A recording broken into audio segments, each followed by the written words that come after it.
Hello बच्चों, Manoj Gupta academy में आपका स्वागत है। इस चैनल को सब्सक्राइब कीजिए, लाइक कीजिए और अपने फ्रेंड्स के साथ शेयर कीजिए। बच्चों, आज हम इतिहास पाठ 7 खेल और इतिहास यह पाठ पढ़ने वाले हैं।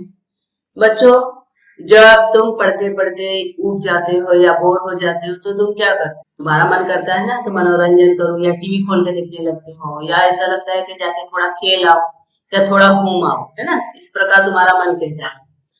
तो मनोरंजन और शारीरिक व्यायाम की दृष्टि से की जाने वाले कृति को खेल कहते हैं। खेल जो है या तो मनोरंजन के लिए किया जाता है या शारीरिक व्यायाम के लिए किया जाता है, और इस दृष्टि से जो कार्य किया जाता है उसको खेल कहते हैं। मानव जितना पुराना है या प्राचीन है, खेल का इतिहास भी उतना ही पुराना या प्राचीन है, क्योंकि खेलना जो है मनुष्य का जन्मजात स्वभाव है। मानव के प्रारंभिक समय में विविध प्रकार के खेल खेले जाते थे, जैसे शिकार करना उनकी आजीविका का साधन था। आजीविका यानी खाने पीने का साधन, शिकार करते थे और उनको खाते थे। उसी प्रकार खेल और मनोरंजन भी उनके जीवन का एक अंग था। भारत के प्राचीन साहित्य और महाकाव्य में, महाकाव्य जैसे रामायण महाभारत ऐसा हो गया ना, उसको महाकाव्य कहते हैं। वो साहित्य यानी किताबें, उसमें तुमने देखा होगा द्यूत, देखो यहाँ द्यूत का चित्र दिया गया है, एक प्रकार का खेल है। उसके अलावा कुश्ती, रथों और घोड़ों की दौड़, शतरंज, शतरंज का भी उल्लेख मिलता है। देखो यहाँ शतरंज का चित्र दिया गया है। तो प्राचीन साहित्य और महाकाव्य में हमको ये सब खेलों का उल्लेख प्राप्त होता है। इससे हमको पता चलता है कि खेल का उनके जीवन में बहुत महत्व है। क्या आप जानते हैं वडोदरा के ख्याति प्राप्त पहलवान जुम्मा दादा और मणिक राव की व्यायामशाला, पटियाला का क्रीडा विश्वविद्यालय, गुजरात का स्वर्णिम गुजरात स्पोर्ट विश्वविद्यालय, कोल्हापुर की खास बाग, आणी मोती बाग तालीम, अमरावती का हनुमान व्यायाम प्रसारक मंडल, पुणे की बालेवाड़ी का श्री शिव छत्रपति क्रीड़ा संकुल, दंगल और अन्य खेलों के प्रशिक्षण के लिए प्रसिद्ध है। देखो बच्चों, यहाँ चित्र दिया गया है गुजरात का स्वर्णिम गुजरात स्पोर्ट विश्वविद्यालय, और नीचे जो चित्र दिया है पुणे की बालेवाड़ी का शिव छत्रपति क्रीड़ा संकुल, यानी एक प्रकार का यहाँ खेल खेला जाता है, उसका यहाँ पे प्रशिक्षण दिया जाता है खेलों का।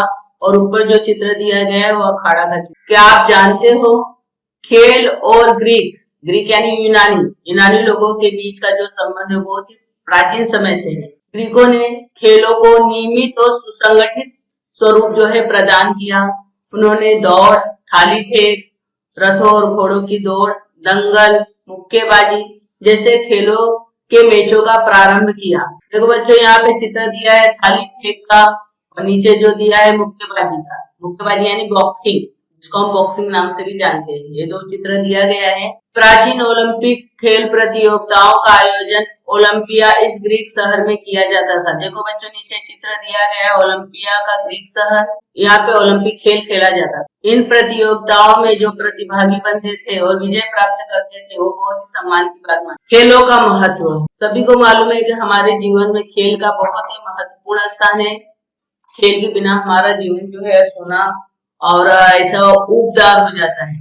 तो खेल का हमारे जीवन में बहुत ही महत्व है। जीवन में व्याप्त दुख और चिंताओं को भुला देने का जो सामर्थ्य वो खेलों में होता है। खेल मन बहलाने और मन को ताजगी और स्फूर्ति से भर देने का कार्य करते हैं। जिस खेल में बहुत परिश्रम और शारीरिक गतिविधियां करनी पड़ती है, उन खेलों के कारण खिलाड़ियों का व्यायाम होता है, उनका कसरत हो जाता है। शरीर स्वस्थ और बलिष्ठ बनने में खेलों से सहायता प्राप्त होती है। खेलों के कारण मानसिक धैर्य, जीवटता और खिलाड़ीपन जैसे गुणों का विकास होता है। सामूहिक खेल खेलने से पारस्परिक सहयोग और मेलजोल की भावना बढ़ती है और नेतृत्व के गुणों का विकास होता है। खेलों के प्रकार, विशेष करके खेलों के दो प्रकार माने गए हैं, एक घरेलू खेल, दूसरा मैदानी खेल। घरेलू खेल, जो खेल हम घर में अथवा किसी स्थान पर बैठकर खेलते हैं उसको हम घरेलू खेल कहते हैं, जैसे शतरंज, ताश, पासे वाला खेल, कैरम, कौड़ियों वाले खेल। ये खेल कहीं पर भी बैठकर खेले जा सकते हैं। देखो बच्चों, ऊपर चित्र दिया गया है शतरंज का, और यहाँ पर सागर गोटे का खेल है, अभी बाद में हम पढ़ेंगे इसको। इससे गोटी बोलते हैं, इसको लड़कियां बैठकर खेलती हैं। उसके नीचे जो है ये पासे वाला खेल है, तो ये खेल जो है एक जगह बैठ के खेला जा सकता है। प्रायः लड़कियां सागर गोटे या बैठक वाला खेल खेलती है। घर घर खेलना अथवा गुड्डा गुड़िया का खेल खेलना छोटी लड़कियों का खेल समझा जाता है, परंतु उसमें घर के सभी लोग सहभागी हो सकते हैं। विशेषकर गुड्डा गुड़िया की शादी का खेल पारिवारिक आनंद का समारोह होता है। बच्चे लोग आपस में खेलते हैं, उसमें बड़े लोग भी शामिल हो जाते हैं। देखो यहाँ पे चित्र दिया गया है गुड्डा और गुड़िया का खेल। मैदानी खेल, जो खेल हम बड़े स्थान पे या किसी मैदान में खेलते हैं उसको मैदानी खेल कहते हैं। मैदानी खेलों में देसी और विदेशी दो खेलों के प्रकार हैं। देसी खेलों में लंगड़ी, कबड्डी, आट्या पाट्या, खो खो आदि खेलों का समावेश होता है। देखो बच्चों नीचे दिया गया है कबड्डी का खेल, लंगड़ी का खेल और नीचे आट्या पाट्या का खेल का यहाँ पर दिया गया है। लड़के लड़कियों में कंचे, लगोरी, गुल्ली डंडा, चकई और गिरनी चलाना ये भी खेल खेले जाते हैं। तो बच्चों यहाँ चित्र दिया गया कंचा, जिसको हम गोटी भी कहते हैं। नीचे देखो गुल्ली डंडा का खेल बच्चे खेल रहे हैं। लट्टू घुमाना, लट्टू को फौरा भी कहते हैं, फौरा खेलना। लट्टू घुमाना, झिम्मा, झिम्मा जो खेल है लड़कियां एक दूसरे को ताली देकर वृत्ताकार घूमती हुई खेलती है। झिम्मा को फुगड़ी भी कहते हैं, दिया इसको भी झिम्मा कहा जाता है। लंगड़ी जैसे खेल जो है लोकप्रिय यानी प्रसिद्ध खेल है। विदेशी खेलों में badminton, table tennis, hockey, cricket, football, polo आदि खेलों का समावेश होता है। देखो बच्चों यहाँ चित्र दिया गया है। देखो ये गोल्फ का खेल है और यहाँ पर पोलो का खेल है। गोल्फ जो खिलाड़ी है वो खुद खेलता है और ये जो इसमें भी खिलाड़ी खेलता है, लेकिन वो घोड़े पे बैठ के पोलो का खेल खेला जाता है। मैदानी खेलों में धावन की दौड़, जैसे तुम्हारे स्कूल में स्पर्धा होती है ना दौड़ प्रतियोगिता, तो उसको धावन की दौड़ कहते हैं। विश्व भर में लोकप्रिय है। इसमें 100 मीटर दौड़, 200 मीटर दौड़ और मैराथन दौड़ और बाधा दौड़ इसका समावेश होता है। शारीरिक कौशलों पर आधारित मैदानी खेलों में गोला फेंक, थाली फेंक, लंबी कूद और ऊंची कूद। पानी के खेलों में तैरने की स्पर्धाएं, वाटर पोलो, नौकायान स्पर्धाएं तथा शारीरिक व्यायाम के खेलों में मलखम, रस्सी के ऊपर खेला जाने वाला मलखम, जिम्नास्टिक आदि खेलों का समावेश होता है। देखो बच्चों यहाँ चित्र दिया गया है फुटबॉल का खेल और ये देखो बच्चों ये गोला फेंक का खेल हो रहा है, यहाँ वाटर हो रहा है और नीचे जो है नौकायान स्पर्धा हो रहा है और यहाँ मलखम्ब का चित्र दिया गया। साहसिक खेल जिसमें साहस की जरूरत होती है। साहसिक खेलों में स्केटिंग और स्कीइंग, आइस हॉकी ये खेल जो है लोकप्रिय होते हैं। स्कीइंग जो फिसलने वाली दौड़ होती है। साहसिक और रोमांचक खेलों में पर्वतारोहण, ग्लाइडिंग, मोटरसाइकिल, मोटर कार की दौड़ का समावेश होता है। क्या आप जानते हैं झांसी की रानी का नाम तो तुमने सुना होगा। देखो बच्चों नीचे चित्र भी दिया गया है। इसको झांसी की रानी कहा जाता है।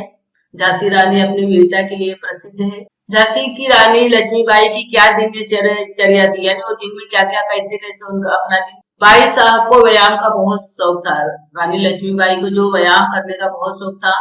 सवेरे तड़के यानी सवेरे उठ के मल खंभ पे कुछ समय तक कसरत करती, उसके बाद घुड़सवारी करती। इसके तुरंत बाद वो हाथी पर बैठकर हाथी को घुमा लाती और प्रातः काल पौष्टिक आहार, खुराक यानी पौष्टिक आहार खाकर दूध पीकर उसके बाद ही वो स्नान। क्या आप जानते हैं, देखो बच्चों यहाँ पर श्रीमती मनीषा बाठे का चित्र दिया गया है। श्रीमती मनीषा बाठे द्वारा किया गया शोध कार्य के अनुसार जो दंगल है, दंगल के लिए पूरक मलखंभ का खेल और उसकी पकड़े दाव पेच, इसकी उत्पत्ति जो है, उत्पत्ति यानी जन्म पेशवाई के उत्तरार्ध में मल विद्या गुरु बालन भट्ट देवधर द्वारा की गई। श्रीमती बाठे ने यह स्पष्ट किया है कि बालन भट्ट को व्यायाम के प्रकार जो है पेड़ों पर कूदने और लांगने और फांदने वाले बंदरों को देखकर सूझा। जैसे बंदर उछलता कूदता है ना, उसी प्रकार उसको देखकर उनको ये विद्या सूझी। खेल प्रतियोगिताएं, संपूर्ण विश्व में खेल प्रतियोगिताओं को मान्यता प्रदान की गई है। ओलंपिक, एशियाई, दिव्यांग, दिव्यांग का मतलब होता है जो शारीरिक रूप से विकलांग होते हैं, यानी एक अंग उनका नहीं होता, एक दो अंग, तो उनको दिव्यांग कहा जाता है। दिव्यांगों का विश्व क्रिकेट प्रतियोगिताएं, हॉकी, दंगल, शतरंज आदि खेलों की प्रतियोगिताओं का आयोजन विश्व स्तर पर किया जाता है, यानी ये अंतरराष्ट्रीय विश्व स्तर पर ये खेल प्रतियोगिता का आयोजन हर साल किया जाता है। हमारे देश में हॉकी और क्रिकेट जो है बहुत ही लोकप्रिय खेल है। हॉकी भारत का राष्ट्रीय खेल माना जाता है। इन खेलों की प्रतियोगिताओं का आयोजन स्थानीय यानी हर क्षेत्र में होता है, नगरीय या नगरों में होता है, तहसील, जिला राज्य यानी हमारे महाराष्ट्र स्तर पर, राष्ट्रीय स्तर यानी देश के स्तर पे, और अंतरराष्ट्रीय स्तर मतलब पूरे विश्व के स्तर पर किया जाता है। राष्ट्रीय और अंतरराष्ट्रीय प्रतियोगिताओं में सर्वश्रेष्ठ प्रदर्शन करने वाला खिलाड़ी उसी क्षेत्र में अपना भविष्य बना सकता है। यानी जो अंतरराष्ट्रीय और राष्ट्रीय प्रतियोगिताओं में अगर लोग खेलते हैं तो उसमें लोग अपना भविष्य या करियर बना सकते हैं। देखो बच्चों, यहाँ चित्र दिया गया है, क्रिकेट का खेल हो रहा है और यहाँ पे दिव्यांग बच्चा दिया गया है। दिव्यांग बच्चों का भी खेल जो है होता है। क्या आप जानते हैं, देखो बच्चों यहाँ चित्र दिया गया है मेजर ध्यानचंद जी का। तो मेजर ध्यानचंद भारतीय हॉकी के खिलाड़ी और टीम के कप्तान थे। जो हॉकी टीम था उसके ये कप्तान या बोलते लीडर बोल सकते। उनके नेतृत्व में 1936 ईस्वी में भारतीय हॉकी टीम ने बर्लिन ओलंपिक में स्वर्ण पदक जीता। स्वर्ण पदक का मतलब गोल्ड मेडल जिसको हम बोलते हैं, गोल्ड मेडल जीता। इसके पहले भारतीय हॉकी टीम ने 1928 ईस्वी और 1932 ईस्वी में भी स्वर्ण पदक जीते, यानी 2 बार और जीत चुके थे। इन मैचों में ध्यानचंद भारतीय टीम के खिलाड़ी के रूप में खेले थे। 29 अगस्त उनका जन्मदिन है तथा इस दिन को राष्ट्रीय खेल दिवस के रूप में मनाया जाता है। मेजर ध्यानचंद को हॉकी का जादूगर भी कहा जाता है। उन्होंने हॉकी में जिस बढ़िया खेल का प्रदर्शन किया उस कारण उन्हें 1956 ईस्वी में पद्म भूषण सम्मान से विभूषित किया गया। देखो बच्चों यहाँ चित्र जो दिया गया है मेजर ध्यानचंद जी को जब गोल्ड मेडल मिला था उसका चित्र दिया गया है। नीचे इनको पद्म भूषण से सम्मानित किया गया था, उसका चित्र यहाँ पर दिया गया है। खेलों का अंतरराष्ट्रीयकरण 20वीं-21वीं शताब्दी में खेलों का अंतरराष्ट्रीयकरण हुआ। अंतरराष्ट्रीयकरण का मतलब ये पूरे विश्व में खेला जाने लगा। ओलंपिक, एशियाई राष्ट्रमंडल, विंबलडन जैसी प्रतियोगिताओं में समाविष्ट खेले जाने वाले क्रिकेट, फुटबॉल, लॉन टेनिस आदि खेलों के मैचों का सीधा प्रसारण दूरदर्शन और दूसरे चैनलों पर पूरे विश्व में एक ही समय में किया जाता है। यानी हम देखते हैं टीवी में और दूरदर्शन पे जो भी चैनल है उसमें एक साथ पूरा लाइव दिखाया जाता है, पूरे विश्व में एक साथ दिखाया। इन खेलों में जो देश सहभागी नहीं होते हैं उन देशों के लोग भी इन खेलों का आनंद लेते हैं। जो देश इन खेलों में शामिल नहीं होते वो देश भी बड़े चाव से देखते हैं खेल को। जैसे विश्व कप क्रिकेट प्रतियोगिता में भारत के फाइनल में पहुंचने पर विश्व भर के लोगों ने यह मैच देखा था। देखो बच्चों यहाँ विश्व कप का चित्र दिखाया गया है। विश्व के दर्शकों ने खेल की आर्थिक नीतियां बदल दी है। शौकिया खिलाड़ी सीखने की दृष्टि से मैच देखते हैं। जो खिलाड़ी के शौकीन रहते हैं वो मैच जो है सीखने के लिए देखते हैं और दर्शक लोग जो रहते हैं वो मनोरंजन करने के लिए देखते हैं। विविध कंपनियां जो है अपना एडवर्टाइज करने के लिए, विज्ञापन करने के लिए अवसर मिले इसके लिए वो क्रिकेट देखती है। खेल से संन्यास प्राप्त खिलाड़ी दर्शकों को मैच की जानकारी देकर उनको समझाने के लिए आते। खेलों की सामग्री और खिलौने, सामग्री यानी सामान और खिलौने। छोटे बच्चों का मनोरंजन होने और उन्हें शिक्षा प्राप्त होने की दृष्टि से रंग बिरंगे विभिन्न साधन और उपकरण उपलब्ध होते हैं, उन्हें खिलौने कहा जाता है। जैसे गाड़ी हो गया, मोटर हो गया और भी बहुत सारे मोबाइल छोटे छोटे हो गए। तो ये जो है जो चीजें होती है इनको खिलौने कहा जाता है और रंग बिरंगे होते हैं। प्राचीन स्थानों पे जो खुदाई हुआ उसमें मिट्टी से बनाए हुए खिलौने पाए गए हैं। इन खिलौनों को सांचे में अथवा हाथ से कसकर दबाकर बनाया जाता था। प्राचीन समय में भारतीय साहित्य में पुतलियों का समावेश है। शूद्रक के एक नाटक का शीर्षक मृच्छकटिक है। मृच्छकटिक का मतलब होता है मिट्टी की गाड़ी। देखो बच्चों यहाँ पे मृच्छकटिक नामक के आधार पर नाटक बनाया गया था और नाटक का यहाँ शीर्षक जो मृच्छकटिक दिया है इसका मतलब होता है मिट्टी की गाड़ी। पहले भारत में अनेक भागों में लकड़ी की गुड़िया बनाई जाती थी। महाराष्ट्र में ठकी नाम से जानी जाने वाली रंगीन लकड़ी की गुड़िया बनाई जाती थी। क्या आप जानते हैं कथा सरित सागर ग्रंथ में अनेक मनोरंजक खेलों और खिलौनों का वर्णन मिलता है। इसमें उड़ने वाली लकड़ी की गुड़ियों का वर्णन आता है। उसमें वर्णन दिया गया है कि लकड़ी की गुड़िया उड़ रही है। देखो यहाँ ऊपर चित्र दिया गया है, कथा सरित सागर ये ग्रंथ है, इसमें दिया गया है कि लकड़ी की गुड़िया कैसे उड़ रही है। बल दबाने पर ये गुड़िया ऊपर उड़ती है तो कुछ नाचती है और कुछ आवाज भी करती थी, आवाज प्रकट करती। खिलौने और इतिहास, खिलौनों का इतिहास से क्या संबंध है इसके बारे में यहाँ बताया गया है। खिलौने के माध्यम से इतिहास और तकनीकी विज्ञान पर प्रकाश डाला जा सकता है, यानी उसकी जानकारी हमको हो सकती है, इतिहास के बारे में या तकनीकी विज्ञान कैसे विकसित हुआ उसकी जानकारी हो सकती है। धार्मिक और सांस्कृतिक परंपराओं का भी हमको जानकारी होता है, उस समय के धार्मिक और सांस्कृतिक परंपरा कैसी थी। महाराष्ट्र में दीपावली में जो मिट्टी के किले बनाने की लंबी परंपरा है, आज भी देखा जाए तो दिवाली के समय छोटे छोटे बच्चे अपने घर के सामने किले बनाते हुए हमें दिखाई देते हैं।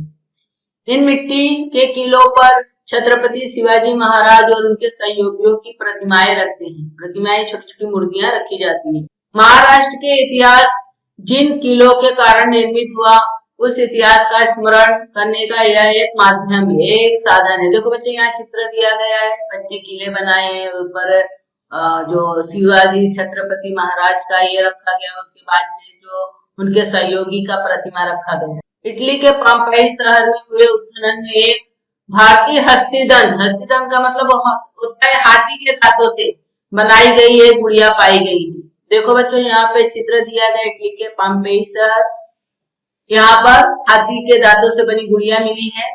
यह गुड़िया पहली शताब्दी की होनी चाहिए, ऐसे इतिहासकारों का अनुमान है। इसके आधार पर भारत और रोम के बीच चलने वाले संबंध का अनुमान किया जाता है। ऐसा माना जाता है कि भारत और रोम का जो संबंध था इसके बीच। इस रूप में उत्खनन में पाए गए खिलौने प्राचीन समय विभिन्न देशों के बीच पारस्परिक संबंधों पर प्रकाश डाल सकते हैं। मतलब ये जो गुड़िया मिली इसके आधार पर हम बोल सकते हैं कि इटली और भारत के बीच में संबंध था। उसके अलावा उनके बीच में व्यापारिक संबंध भी था। खेल और संबंधित साहित्य तथा फिल्में। खेल और उससे जुड़ा साहित्य यह एक नवीन ज्ञान शाखा है। खेल उससे संबंधित जो किताबें पुस्तकें वगैरह है, ये एक प्रकार की ज्ञान शाखा है, उससे हमको ज्ञान प्राप्त होता है। खेलों से संबंधित पुस्तकों कोशों को नए से बनाया जा रहा है। कोश का मतलब होता है जो डिक्शनरी होता है ना, तो खेल से संबंधित डिक्शनरी बनाया जिसमें नए नए शब्द डाला गया है। अभी अभी मराठी भाषा में मलखंभ का इतिहास प्रकाशित हुआ है। व्यायाम पर कोश पाया जाता है। व्यायाम पर कोश का मतलब डिक्शनरी पाया जाता है। खेल विषय पर निरंतर कलम चलाने वाली षटकार नामक पत्रिका का पहले प्रकाशन होता था। षटकार एक मैगजीन है, उसका भी प्रकाशन होता था। अंग्रेजी में खेल विषय से संबंधित साहित्य जो है बहुत बड़ी मात्रा में पाया जाता है। खेल का लगातार प्रसारण करने वाले बहुत सारे चैनल जो है दूरदर्शन पे चलाए जाते हैं। वर्तमान समय में खेल और खिलाड़ियों के जीवन पर हिंदी और अंग्रेजी फिल्में बनाई गई है, जैसे मैरी कॉम और दंगल। मैरी कॉम ओलंपिक में भाग लेने वाली और कांस्य पदक प्राप्त करने वाली प्रथम महिला मुक्केबाज थी। और देखो बच्चों यहाँ पे चित्र दिया गया है, मैरी कॉम का चित्र दिया गया है और इसके ऊपर जो पिक्चर बनाया गया है मैरी कॉम, उसको भी यहाँ पर दिखाया गया है। और फोगट बहनें प्रथम महिला कुश्ती पहलवान के रूप में जानी जाती है। ये दोनों फिल्में उनके जीवन पर आधारित है। देखो बच्चों ये फोगट बहनें हैं, ये कुश्ती अथवा दंगल के लिए प्रसिद्ध है। और यहाँ पे देखो दंगल पिक्चर का दिया गया है, इसमें भी फोगट बहनें के बारे में उनके जीवन के बारे में ये जो फिल्म है बनाई गई है। फिल्म का निर्माण करते समय फिल्म का कालखंड, जब भी हम फिल्म बनाते हैं उस समय फिल्म का जो समय है और उस समय की बोली जाने वाली भाषाएं, परिधान और सामान्य जनजीवन का सूक्ष्म अध्ययन करना पड़ता है। जैसे मान लो हमको राजा हरिश्चंद्र पिक्चर बनाना है या कोई भी पिक्चर बनाना है, तो उस समय का क्या समय था, उस समय कौन सी भाषाएं बोली जाती, उस समय लोग क्या क्या कपड़े पहनते थे, उनका जनजीवन कैसा था, उसका बारीकी से अध्ययन करना होता है। इन घटकों का गहन अध्ययन करना इतिहास के विद्यार्थियों के लिए संभव होता है। कोश, समाचार पत्र, अन्य स्थानों पर खेल कूद विषय पर लिखते समय खेलों के इतिहास की जानकारी होना आवश्यक। खेल और व्यवसाय के अवसर, खेल और उसमें जो रोजगार होता है, जो व्यवसाय होता है, उसमें क्या क्या हम कर सकते हैं उसके अवसर।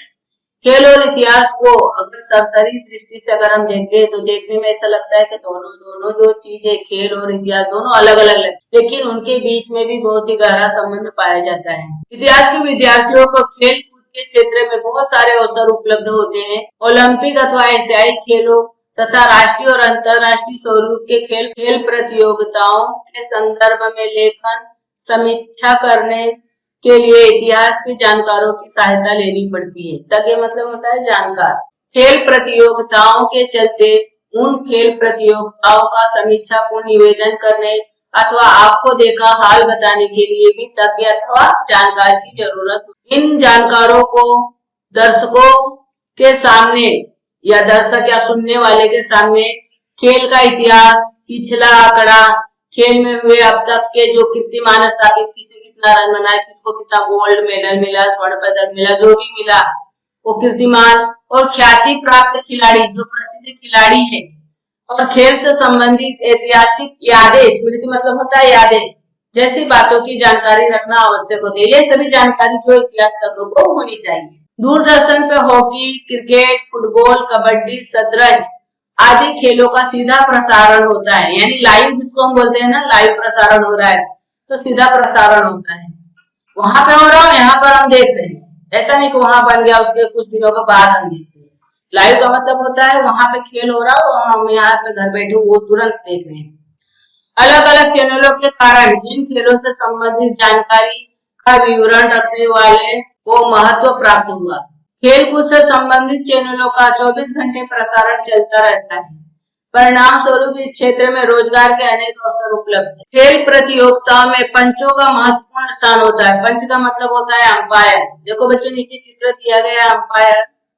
अंपायर के रूप में योग्यता प्राप्त करने के लिए जो भी अंपायर बनना चाहता है तो उसको परीक्षाएं देनी पड़ती है। योग्यता प्राप्त यानी जो अंपायर योग्यता आ जाती है, यानी परीक्षाएं पास कर लेता है, तो ऐसे पंचों को जिला, राज्य, राष्ट्रीय और अंतरराष्ट्रीय स्तर पर कार्य करने का अवसर प्राप्त होता है। यानी अंपायर के निर्णय को कोई भी खेल हो, उसमें जो अंपायर रहता है, जो पंच, उसके निर्णय को सभी खिलाड़ियों को मान्य करना है। सरकारी और गैर सरकारी स्तर पर खेलों को प्रोत्साहन देने का प्रयास जारी है।